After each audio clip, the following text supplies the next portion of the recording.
concluamos agora o capítulo 27 do livro do Gênesis, o capítulo extremamente dramático, o engano, o engodo, o embuste de Rebeca e do seu filho Jacó para usurpar, para obter a bênção do idoso, do agonizante, que ainda vai viver um certo tempo, Isaque.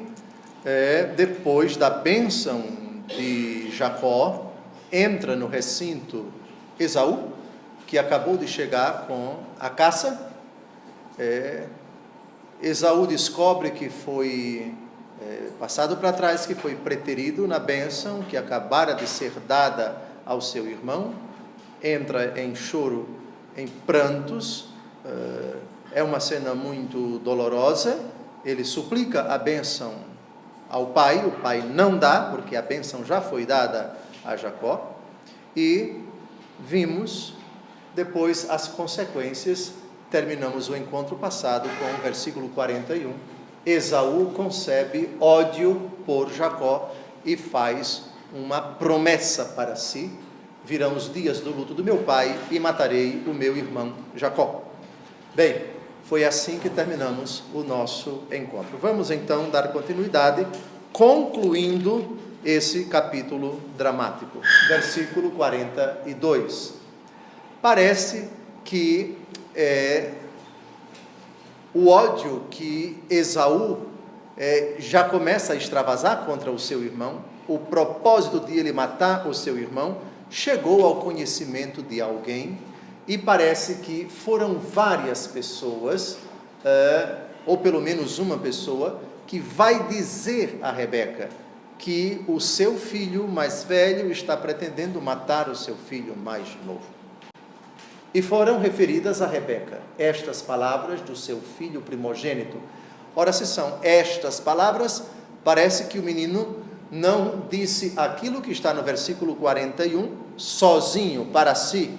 Parece que ele deixou verbalizar isso e alguém escutou, porque essas palavras foram referidas a Rebeca. E ela manda chamar o seu filho mais novo, ela mandou chamar o seu filho mais novo, Jacó, e disse-lhe: teu irmão Esaú quer matar-te para se vingar de ti. Vejam que trágica ironia. Ela foi a responsável por tudo isso. Ela foi a causadora. Ela que criou o problema. Resta então uma pergunta. Por um momento não passou pela cabeça dela a ponderar a consequência do seu ato?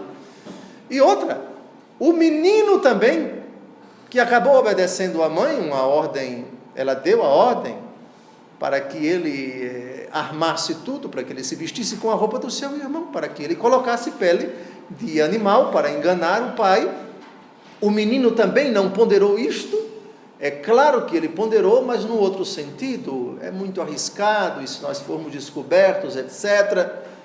E o fato é que agora começam a aparecer as consequências dramáticas dessa atitude, vamos dizer assim, irresponsável, mas a bênção foi dada e nada há mais a fazer, porque a bênção é irrevogável. Teu irmão Esaú quer matar-te para se vingar de ti. Bem, não carece de muita explicação esse versículo 42. Escuta-me, pois, meu filho, vai, foge para junto de Labão, meu irmão, em Harã. Versículo 44, fica em casa dele algum tempo, até que se acalme a cólera do teu irmão. Antes de comentarmos esses dois versículos, me permitam recordar uma coisa que nós já falamos no encontro passado. Rebeca dirá no versículo 45, por que perderia eu vocês dois num só dia? Eu já expliquei isso no encontro passado. Ainda não vigorava a lei do talião, dente por dente, olho por olho, que vai aparecer somente no tempo de Moisés. Mas vigorava, por favor, algo tremendamente duro também, que era observado no livro do Gênesis. quem derramar o sangue do seu irmão terá que morrer. Se Esaú matasse Jacó, a mãe teria que matar o filho assassino. Perceberam o drama? Lembram disso? Lembram que nós vimos isto? Pois bem, mas a gente vai chegar lá no versículo 45. No versículo 45, vamos a Gênesis capítulo 9, versículo 6. Então, vejam, ela determina que o filho fuja por causa dele e por causa dela. Chega um momento na vida que o pecado que a gente comete, que a irresponsabilidade que a gente comete, para a gente consertar, a gente acaba tendo que lançar mão de uma outra loucura. Parece que o pecado tem essa história, você faz aqui uma tolice, uma estultícia, e depois para corrigir faz outra, e depois vai fazendo outra, etc., até que você não consegue mais conter essa bola, esse problema, porque você vai criando problema em cima de problema. Gênesis capítulo 9, versículo 6. Todo aquele que derramar o sangue humano, terá o seu próprio sangue derramado pelo homem, porque Deus fez o homem à sua imagem. Então veja, isso aqui é o antecedente da lei do talião, dente por dente, olho por olho. Só que dente por dente, olho por olho, é no livro do Êxodo, 600 anos depois de Abraão. Aqui já é bem antes. Então aqui nós temos uma norma, um costume, uma tradição, uma regra, vamos dizer uma lei, que está impregnada na convivência humana, já desde os primórdios, muito tempo antes de Abraão, de Isaac e de Jacó. Então, Rebeca tem esse drama diante de si. Se meu filho mais velho matar o meu filho mais novo, eu vou ter que matar o meu filho, porque meu esposo não pode, porque ele está aqui moribundo. Então, vocês reparem a tragédia. Ela, de uma só vez, perderia os 2 filhos, e o marido moribundo, quando soubesse... Bom, entenderam a problemática? Então, ela tomou essa decisão, pensando no filho para não perdê-lo, e pensando também no filho mais velho, potencial assassino, que teria que morrer das mãos dela, se ela soubesse que ele matou o seu filho mais novo. Então, estamos diante de uma mulher que agora está verdadeiramente enrascada, está verdadeiramente emparedada. Podemos imaginar a aflição dessa coitada, que, aliás, diga-se de passagem, tem culpa no cartório. Voltemos então a Gênesis capítulo 27, versículos 42 e 43. Escuta-me, pois, meu filho vai, foge para junto de Labão, meu irmão, em Harã. Rebeca, como vocês sabem, é irmã de Labão. Vamos dar uma olhadinha em Gênesis 24, 29. Gênesis 24, 29. Ela morava lá em Harã, com sua família. Lembram vocês quando Abraão mandou um escravo lá em Harã arrumar uma esposa para o seu filho Isaque? E aí encontrou Rebeca. Pois bem, Rebeca tinha um irmão chamado Labão. Este apressou-se em ir ao encontro do homem que se encontrava junto da fonte. Esse homem é o escravo de que falamos ainda há pouco. Bem, então, vejam qual é a distância de Bersabeia até Harã. Harã hoje é na Síria, 750 quilômetros. Uma boa distância, não é? Ou seja, fique lá um tempo. Dê uma olhada, por favor, no versículo 44.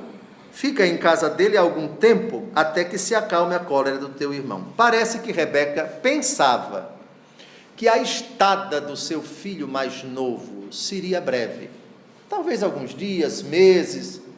Ocorre que ela nunca mais vai ver o seu filho, viu? Nem Jacó vai ver a mãe, nem a mãe vai ver Jacó. Somente depois do falecimento dela é que o menino vai retornar. E ele vai estar também presente no velório do pai, juntamente com Esaú. E já vimos que o ódio de Esaú por Jacó parece que desapareceu. Citamos Gênesis 33, versículo 4, vamos recordar de novo, Gênesis 33, 4, é a primeira vez que os dois irmãos se encontram, parece que o amor triunfou sobre o ódio.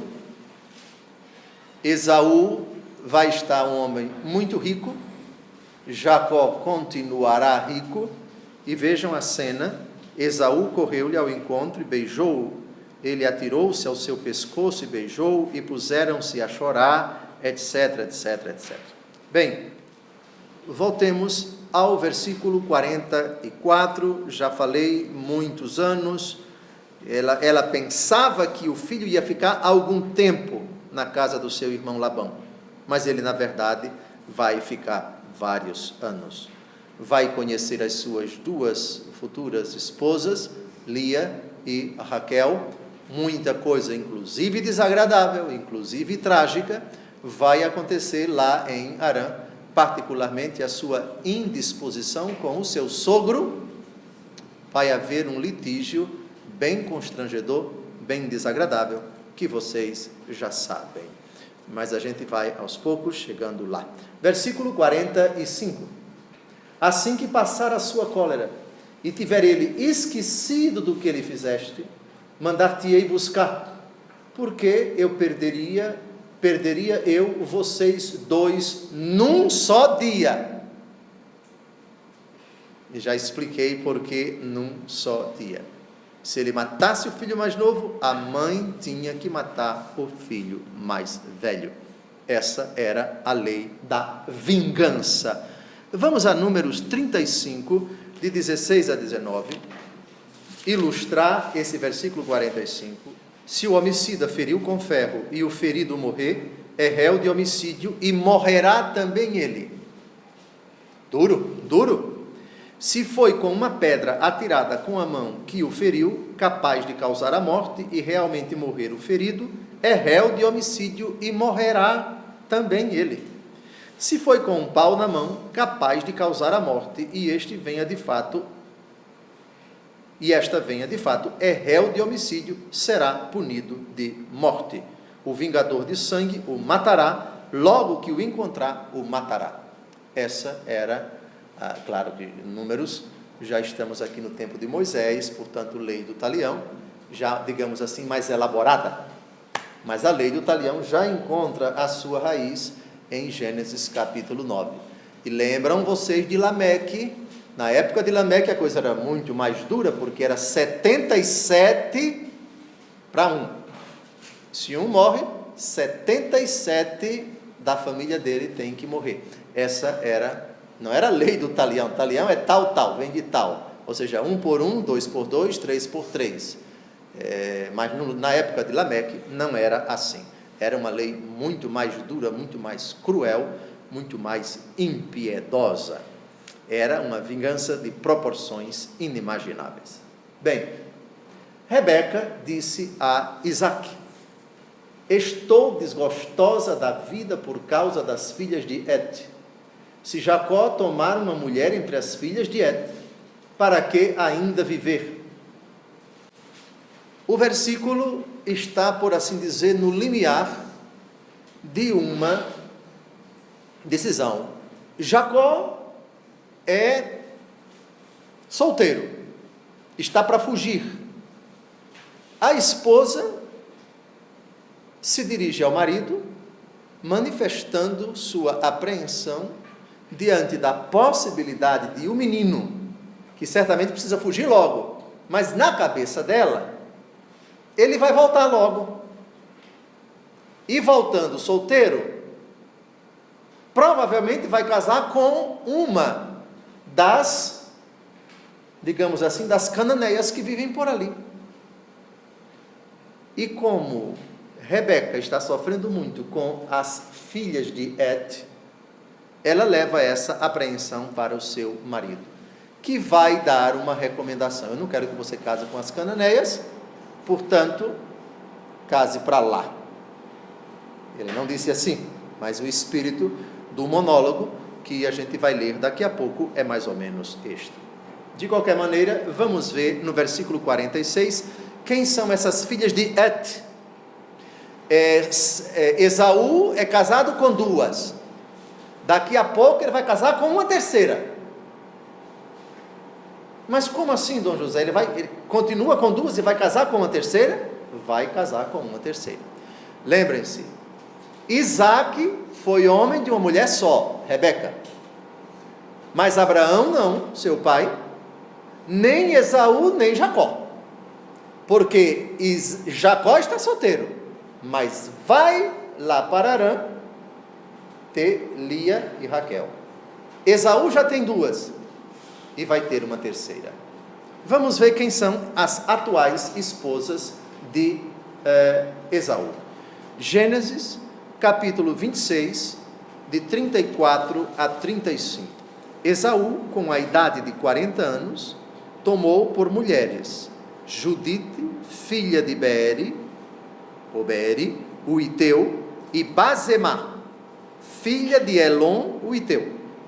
Elas foram um motivo de desgosto para Isaque e Rebeca. Portanto, elas fizeram sofrer tremendamente os genros. Aliás, sogro e sogra. Sogro e sogra sofreram muito nas mãos das noras, não é isso? Perfeitamente.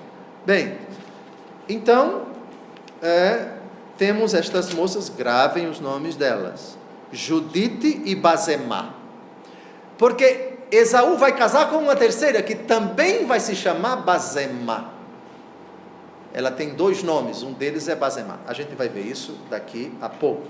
Gênesis, capítulo 27, versículo 46.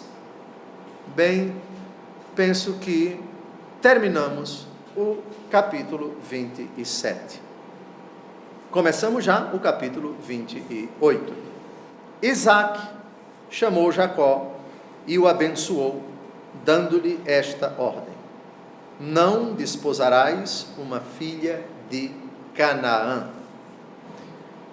Essa decisão que ele toma com relação ao seu filho, Abraão tomou com relação a ele. Lembram disso? Ele era um adolescente na época, só que Abraão chamou escravo. Eu não quero meu filho casando com a cananeia, com uma das mulheres que moram por aqui. Sua tarefa vai ser ir à minha terra, lá em Harã, para conseguir uma esposa para minha filha e da minha família. Muito bem, acabou sendo Rebeca, não é? Bem, vamos ver a ordem de Abraão, Gênesis 24, de 3 a 4. Quero que jures pelo Senhor Deus do céu e da terra, que não escolherás para mulher de meu filho nenhuma das filhas dos cananeus, no meio dos quais habito. Mas irás à minha terra, à minha parentela, e lá escolherás uma mulher para o meu filho Isaque. Entenderam? O velho Abraão, Isaque, o seu filho, vai fazer a mesmíssima coisa, e foi isso que a gente leu no versículo 28. Só que aqui é um monólogo de Isaque para o filho. Lá foi Abraão para o escravo, porque era um escravo, Abraão não podia ir longe, né? Então, ele manda o escravo, que não vai fugido, mas Jacó vai fugido. Foge para não morrer e vai receber essa ordem expressa. Ou seja, indo ou voltando, você não vai casar com uma cananeia. Versículo 2: mas vai a Padã Arã, a casa de Batuel, pai de tua mãe, e escolhe lá uma mulher entre as filhas de Labão, irmão de tua mãe. Ou seja, você vai se casar com uma prima. Casamento da mesma família. Já sabemos que de Padã Arã, ou Arã, até Bersabeia, ou o contrário, que é a mesma coisa, 750 quilômetros de distância. Batuel, nós já sabemos quem é. Vamos a Gênesis 22, 23, somente para recordar quem é Batuel. Foi o pai de Rebeca. Bem, só para lembrar o nome da personagem. E aqui é o próprio filho quem vai escolher. As mulheres e os homens de hoje podem dizer, mas puxa vida, é chegar lá simplesmente dizer, eu escolhi, e é assim, e cadê a dignidade da mulher? E a mulher não pode contestar e tem que aceitar passivamente? Bem, estamos numa época bem remota. Estamos numa época em que os casamentos eram feitos entre membros da família, e assim como o pai de Rebeca não contestou, mas cedeu a filha, que foi para Betsabeia para se casar com o primo que ela nunca viu. Também a mesma coisa, agora é um movimento inverso, só que é o próprio menino quem vai escolher a sua futura esposa. Muito bem, versículo 3, Deus Todo-Poderoso te abençoe e te faça crescer e multiplicar, de sorte que te tornes uma multidão de povos. Detalhe, aqui nós temos novamente uma bênção que é, por assim dizer, uma reiteração da grande bênção que o pai dá ao seu filho, lá nos versículos 28 e 29 do capítulo anterior, a bênção de Jacó. Mas Jacó não ficou decepcionado com o que o filho fez, Isaac não ficou decepcionado, o texto não diz, ele ficou indignado no relato que se segue no diálogo dele com Esaú, sem dúvida alguma, mas a bênção foi dada, e agora só resta a ele reiterar essa bênção, que é dada novamente, por assim dizer, para o seu filho. Versículo 3. Multidão de povos, essa expressão, ela aparece em Gênesis 26, 4. O que o Senhor diz para Isaac. O que Isaac diz para Jacó, Deus diz para Isaac. Veja o versículo 4. Multiplicarei tua posteridade como as estrelas do céu, dar-lhe-ei todas estas regiões, e nelas serão benditas todas as nações da terra. Todas as nações da terra, expressão que muito se assemelha com multidão de povos, em Gênesis 28, versículo 4. Versículo 3. Versículo 4.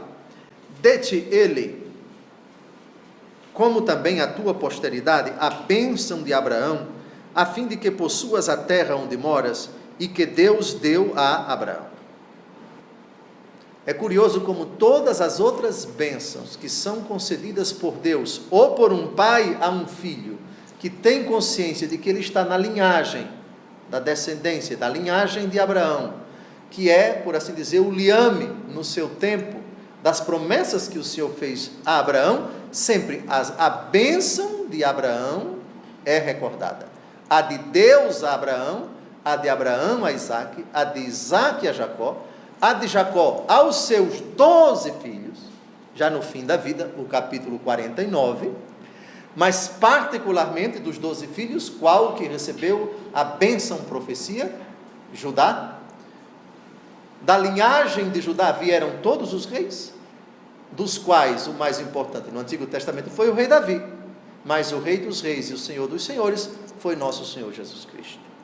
Então, aqui é significativo, gravem bem isto, a bênção de um perdura na sua linhagem, mas a bênção por excelência, por assim dizer, porque Deus abençoou Ismael, Deus abençoou Esaú, foi uma bênção breve, mas foi bênção que o pai deu. Deus abençoou os idumeus, que são a prole de Edom, que é Esaú, e assim por diante. Mas há uma linha, a linhagem messiânica. Então, Abraão, Isaac, Jacó, Judá, Davi, Judá e todos os reis, a começar do rei Davi, e a linhagem de Judá, Jesus Cristo, e de nosso Senhor Jesus Cristo, todas as nações redimidas nele, e também todas as nações, a família dos eleitos no céu. E aqui, por favor, nós cristãos temos que, por assim dizer, juntar tudo isso de Abraão até o céu. De Abraão até o céu. Agora eu pediria, não vamos ler, porque já lemos. Eu só vou ler a Gálatas capítulo 3, quando chegarmos lá, mas só folheando. Vamos começar de Gênesis 12, só folheando. Gênesis 12, de 1 a 4, a bênção de Deus a Abraão. Abençoarei os que te abençoarem, amaldiçoarei os que te amaldiçoarem, eu te farei o pai de uma grande nação. Tudo começa aqui, tá claro? Depois pule para o capítulo 13, de 14 a 17. Levanta os olhos do lugar onde estás, olha para o norte e para o sul, toda a terra que vê, eu a darei a ti e aos teus descendentes para sempre, tornarei tua posteridade tão numerosa. De novo o Senhor reitera. Capítulo 15, de novo o Senhor Deus faz aliança com Abrão. Capítulo 15, de 1 a 7, levanta os olhos, versículo 5, se és capaz, etc., eu sou o Senhor que te fiz sair, e assim por diante, o Senhor reitera a sua bênção. Pule agora para o capítulo 17, de 1 a 8, aliança e a circuncisão. No versículo 7, faço aliança contigo e com tua posteridade, uma aliança eterna de geração em geração, etc., etc. E o capítulo 18, de 18 a 20, no episódio da oração dele por Sodoma e por Gomorra, o Senhor Deus diz, no versículos 18 e 19 a 20, para que guarde os caminhos do Senhor, praticando a justiça e a retidão, para que o Senhor cumpra em seu favor as promessas que ele fez. Até aqui, Abraão. Pule agora para Gênesis 26, Abraão abençoando Isaque, reiterando a promessa que ele recebera. Abraão recebeu de Deus e Abraão abençoa Isaque. A bênção de Isaque é o elo, é a garantia de que o que Deus concedeu a Abraão perdura no seu filho Isaque. Gênesis 26, de 4 a 5. Multiplicarei tua posteridade como as estrelas do céu, dar-lhe-ei todas estas regiões, etc. É o Senhor que aparece em sonho a Isaque. Isaque a Jacó é o texto que nós estamos a comentar agora. Jacó aos seus 12 filhos é Gênesis 49, já falamos ainda há pouco. O moribundo Jacó vai abençoar os seus 12 filhos. E de Judá virá o Cristo, que é o leão da tribo de Judá. E de Cristo a todas as nações. Então vamos a Gálatas 3, de 14 a 16. Assim, a bênção de Abraão se estende aos gentios. Olha que interessante, olha a passagem. No Novo Testamento, a bênção que Deus concede a Abraão ultrapassa os limites do judaísmo e chega até a gentilidade. Em Cristo Jesus e pela fé recebemos o Espírito prometido. Irmãos, vou apresentar-vos uma comparação de ordem humana. Se um testamento foi feito em boa e devida forma, por quem quer que seja, ninguém o pode anular ou acrescentar-lhe alguma coisa, etc. Ora, as promessas foram feitas a Abraão e à sua descendência, não diz aos seus descendentes como se fossem muitos, mas fala de um só, e a tua descendência, isto é, a Cristo. Esse texto é fundamental. A descendência de Abraão para os cristãos, Cristo. Se você perguntar aos judeus de hoje, a bênção, a descendência de Abraão se resume a que ou a quem? A resposta é simples, aos judeus. Mas o cristão, quando olha lá para trás e vê o Senhor Deus abençoando Abraão, a bênção de Abraão, a bênção de Isaac, a bênção de Jacó, etc. Essa bênção tem por finalidade a multiplicação da descendência de Abraão, que tem uma palavrinha só, Cristo. A verdadeira descendência de Abraão é Cristo. Gálatas capítulo 3, versículo 16. Muito bem. E mais ainda, em Hebreus 11, de 9 a 10, agora aqui é bonito, muito bonito, porque qual é a descendência de Cristo? Se a descendência de Abraão é Cristo, e a descendência de Cristo, isto é, aqueles que haveriam de nascer em Cristo, pelo sangue de Cristo, quantos são? E para onde irão? Hebreus capítulo 11, de 9 a 10. Foi pela fé que ele habitou na terra prometida, como em terra estrangeira, habitando aí em tendas com Isaque e Jacó, co-herdeiros da mesma promessa. E continua, porque tinha a esperança fixa na cidade assentada sobre os fundamentos eternos, cujo arquiteto e construtor é Deus. Pule agora para o versículo 13. Foi na fé que todos os nossos pais morreram, embora sem atingir o que lhes tinha sido prometido, viram-no e o saudaram de longe, confessando que eram só estrangeiros e peregrinos sobre a terra. E para completar, o versículo 16, mas não, eles aspiravam a uma pátria melhor, isto é, a celestial. Por isso Deus não se dedigna de ser chamado seu Deus, de fato, ele lhes preparou uma cidade. Então aqui está o termo, aqui está a plenitude da descendência de Abraão, a pátria celeste. Aqui está aonde se encontra já parte da descendência de Abraão e para onde peregrina a verdadeira descendência de Abraão. Aqueles que nasceram de Cristo, aqueles que brotaram do lado traspassado de Cristo, que foram lavados e purificados pela fé, pelo batismo, pelo seu sangue precioso. Muito bem. Versículo 5. Isaque despediu Jacó, e este partiu para Padã Arã, para a casa de Labão, filho de Batuel, o arameu, irmão de Rebeca, a mãe de Jacó e Esaú. Somente para lembrar o que todos vocês já sabem, a palavra arameu, daí vem aramaico, que era a língua falada pelos judeus no tempo de Jesus. Arã, quem lembra dessa personagem? É filho de quem? É filho de neto de Noé, um dos filhos de Sem. Quais são os nomes dos filhos de Noé? Sem, Cã e Jafé. Vamos somente dar uma olhada em Gênesis 10, 22. Nasceram também filhos a Sem, pai de todos os filhos de Eber, irmão mais velho de Jafé. Filhos de Sem, Elam, Assur, Arfaxad, Lude e Arão, ou Arã. Arão ou Arã. Bem, muito bem. Eber, já vimos que existe uma teoria para a origem da palavra hebreu, que é bem mais antiga do que judeu. Judeu vem de Judá. Judá é um neto, Abraão gerou Isaque, Isaque gerou Jacó, é um bisneto de Abraão. Já hebreu é bem antigo e vem do tempo de Noé. Portanto, os filhos de Eber. Então, da linhagem de Sem, um dos filhos de Noé.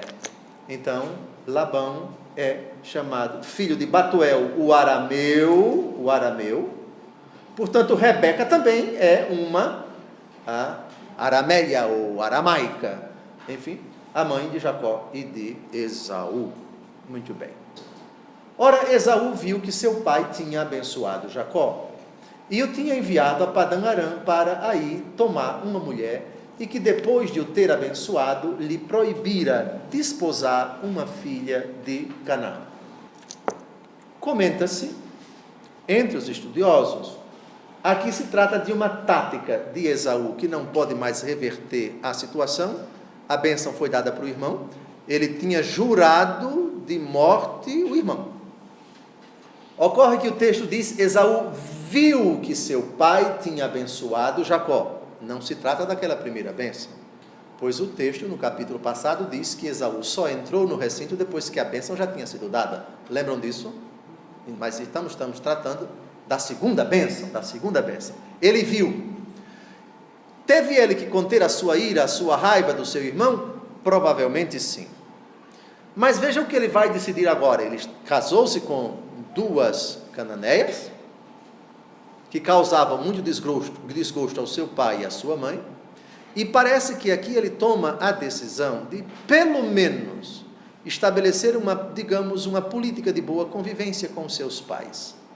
Talvez até para conquistar a admiração, o carinho dos seus pais, que provavelmente estavam muito sofridos com a decisão dele de casar com aquelas duas mulheres que trouxeram muito desgosto para os seus pais. Essa é a decisão dele.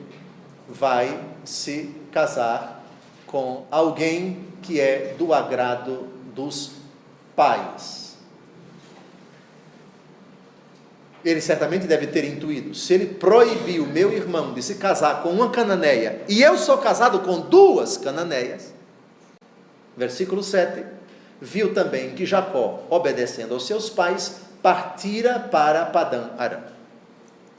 Então parece que ele intuiu: o rapaz usurpou o meu direito de primogenitura, obteve a bênção, meu pai o abençoou, portanto está tudo em paz entre eles. Não adianta qualquer tipo de postura para jogar um contra o outro, é ponto pacífico. O menino é obediente, isso agradou muito ao pai. E Esaú, que era o queridinho de Isaque, provavelmente para não perder a confiança, o carinho, a estima do pai, porque se ele era o queridinho, mas agora o pai sofreu muito nas mãos do filho, ou para sermos mais específicos, sofreu muito nas mãos das noras. E parece que o menino aqui tem um lampejo de bom senso, entre aspas, e vai decidir casar com alguém da família de Abraão. Ele vai buscar na linhagem de Ismael, ou seja, vai buscar uma neta de Abraão, uma prima sua, para se casar com ela, já que não tem ninguém da linhagem de Isaque ali perto, nem da linhagem de Rebeca, está a 750 quilômetros. Esaú não vai, porque não quer encontrar com o irmão para não ter uma bagaceira, provavelmente. E qual é a decisão dele? Eu vou me casar com uma parenta distante, que mora pelo menos aqui nas cercanias, nas proximidades. E é isso que ele vai fazer. Versículo 8: e compreendendo que as filhas de Canaã, entenda-se, suas esposas, não eram bem vistas pelo seu pai, continue, foi à casa de Ismael, portanto, Ismael é o que de Esaú? Tio. Lembram que Abraão teve Isaque e teve Ismael. Primeiro teve Ismael. E tomou por mulher, além daquelas que ele já tinha, a Maelé, filha de Ismael, filho de Abraão, irmã de Nabaió. Vamos nos deter um pouco nesse versículo 9. Primeiro, qual é a etimologia de Maelé? Uma etimologia curiosíssima. Enfermidade. Maelé significa doença. Que etimologia mais engraçada, né? Maelé. Pois bem, vamos ver quem é Nabaió, irmão dela, Gênesis 25, de 12 a 13. Aliás, aqui a gente tem uma coisa muito curiosa, Gênesis 25, de 12 a 13. Quantos filhos Ismael teve? 12. Mas vejam, nós já vimos aqui inúmeras vezes que a descendência, com raríssimas exceções, a descendência é citada, geralmente, os homens. Ocorre que Ismael teve mais de 12 filhos. Teve também mulheres. E esta menina aí, é uma delas que não é citada, diga-se de passagem, nesse texto que vamos ver agora, Gênesis 25, de 12 a 13. Vamos ver então os filhos, homens, só os homens. Os filhos de Ismael. Eis a descendência de Ismael, filho de que Agar, a egípcia, escrava de Sara, dera à luz a Abraão. Estes são os nomes dos filhos de Ismael, segundo sua ordem de nascimento. Só homens vão vir agora, viu? Só homens. O primogênito de Ismael, Nebaiô. Olha ele ali, olha ele lá. O Nebaiô. Em seguida, Sedá, 2, Abdeel 3, Mabsam 4, Masma 5, Duma 6, Massa 7, Hadad 8, Tema, 9, Getur, 10, Nafis, 11 e Cédima, 12. Bem, por que Maele não aparece? Porque é mulher, mas aparece aqui. Então, ele decidiu se casar com uma prima. Versículo 10. Jacó, partindo de Betsabeia, tomou o caminho de Harã. É um trajeto longo, nós já sabemos, são 750 quilômetros. Vai começar agora um relato muito bonito.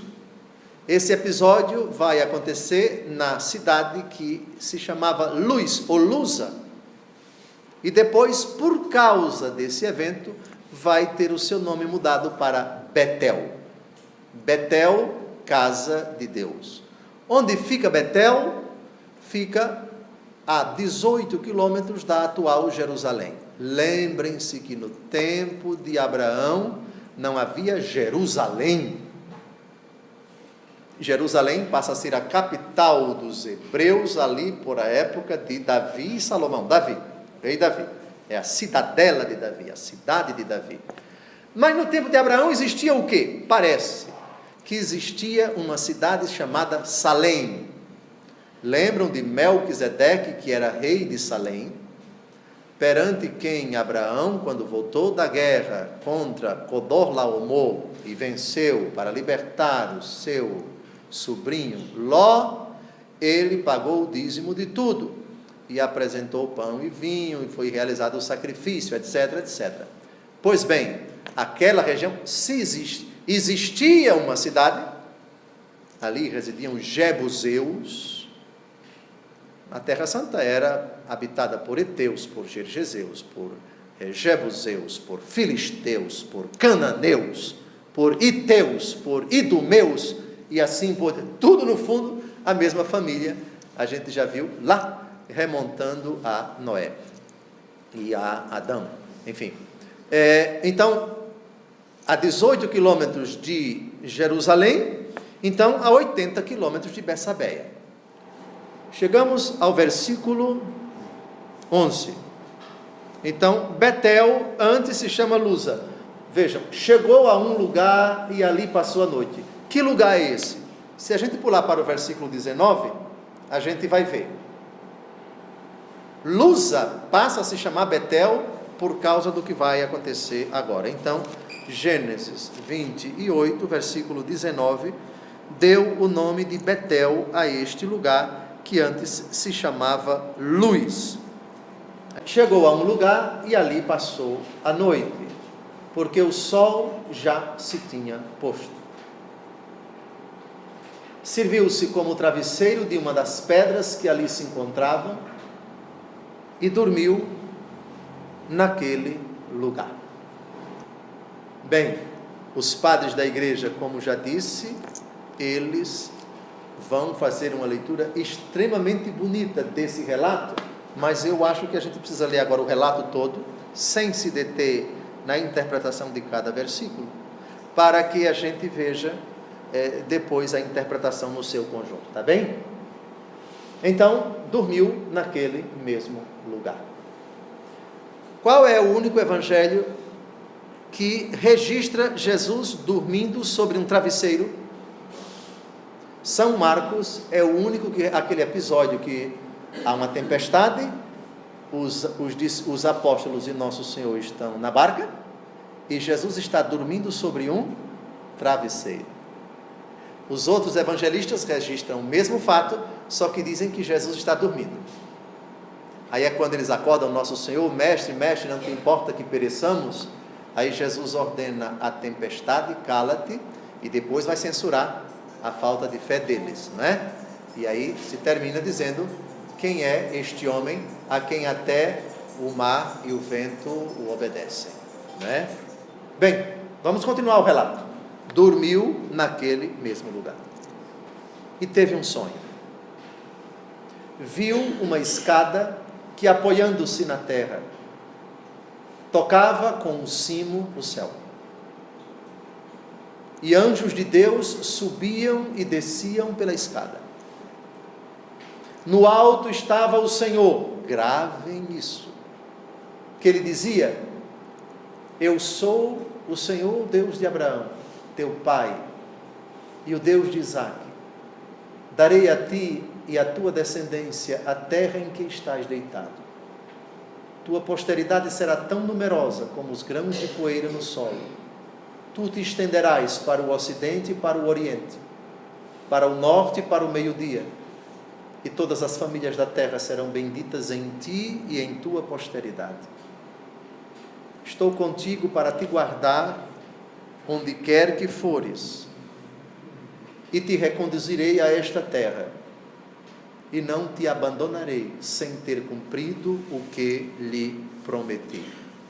Antes de nós começarmos a citar as belíssimas interpretações dos padres da igreja, e tenho aqui figuras muito conhecidas, muito famosas, e acho que vocês vão gostar muito de saber a interpretação que eles deram. Tenho aqui São Jerônimo, o tradutor da Bíblia para o latim. Tenho também São João Crisóstomo, patriarca de Constantinopla, atual Istambul, na Turquia. Tenho também São Cesário de Arles, aqui é a Gália. Afraates, Santo Ambrósio, bispo de Milão, São Cromácio, bispo de Aquileia, Santo Agostinho, São Cirilo de Alexandria, São Beda, o venerável, e Santo Isidoro de Sevilha, atual Espanha. Vejam a importância desse texto para os cristãos. Agora, o curioso é o significado de cada coisa que aparece neste sonho. Mas antes de entrarmos aqui, nós vamos ver a interpretação. Qual é o critério de interpretação do sonho de Jacó? Jesus fez uma interpretação do sonho de Jacó. No capítulo 1 do Evangelho segundo João, vamos lá, por favor. Evangelho segundo João, o melhor intérprete do sonho de Jacó, o próprio Jesus. João, capítulo 1,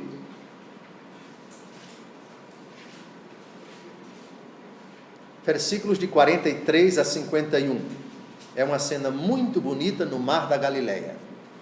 No dia seguinte, tinha Jesus a intenção de dirigir-se a Galileia. Encontra Filipe e diz-lhe: segue-me. Filipe era natural de Betsaida, cidade de André e Pedro. Filipe encontra Natanael e diz-lhe: achamos aquele de quem Moisés escreveu na lei e que os profetas anunciaram. É Jesus de Nazaré, filho de José. Respondeu-lhe Natanael: pode porventura vir coisa boa de Nazaré? Tratava-se de um debochado, irônico, tremendo, mas que vai levar uma rebordosa boa de Jesus agora.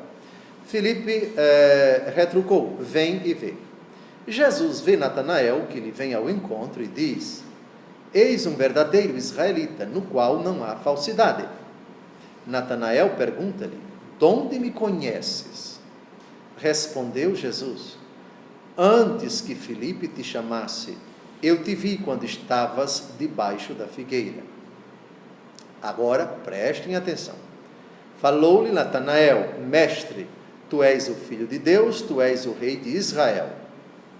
Jesus replicou-lhe: porque eu te disse que te vi debaixo da figueira, crês? Verás coisas maiores do que esta. Agora vem a interpretação cristã do sonho de Jacó. E ajuntou: em verdade vos digo, vereis o céu aberto e os anjos de Deus subindo e descendo sobre o Filho do Homem. Então, por aí vocês já percebem de como vai ser a interpretação que esses santos, os padres da igreja, vão dar do sonho de Jacó. Como somos cristãos, interpretamos os episódios do Antigo Testamento como profecia a respeito de Jesus.